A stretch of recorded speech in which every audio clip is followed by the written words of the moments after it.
جا کر جتنا لمبا سجدہ کریں آپ فجر کی نماز تک سجدے میں گرے رہیں کم ہے، کہ آپ 1400 برس کے بعد کیسے جمے ہوئے ہیں 12 اماموں کی امامت پر کہ اس میں نہ کوئی داخل ہو سکا نہ نکالا جا سکا.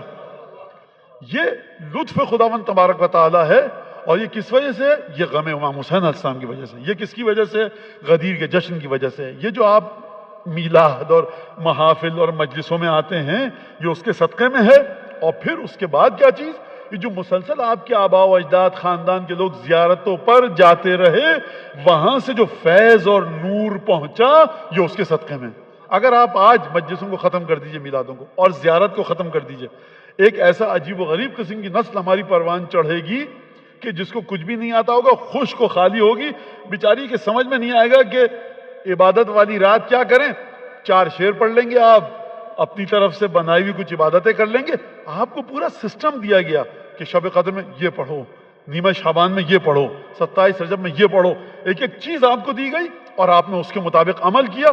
خود بخود آپ کی سمجھ میں عربی نہیں آتی، لیکن جب آپ نے امام کے بتائے ہوئے اعمال کے مطابق ان راتوں کو زندہ کیا اور احیا کیا، اعمال کیے، کیونکہ امام کے حکم کے مطابق کیے تھے، لہٰذا وہاں سے فیض آپ کے دلوں پر آیا، نور آیا جو آپ کی نسلوں میں منتقل ہوا. یہ جو آپ ایک چھوٹی سی چاندنی 3 بائی 3 میٹر کی بچھا کر ایک اگربتی گھر میں جلا کر حضرت کے ساتھ بچے، بیگم اور گھر کے خواتین، ماں باپ بیٹھے ہیں اور کہا کہ 4 شعر پڑھیے ولادت یا شہادت کے عنوان سے، یا آپ اس کو مذاق سمجھتے ہیں کیا؟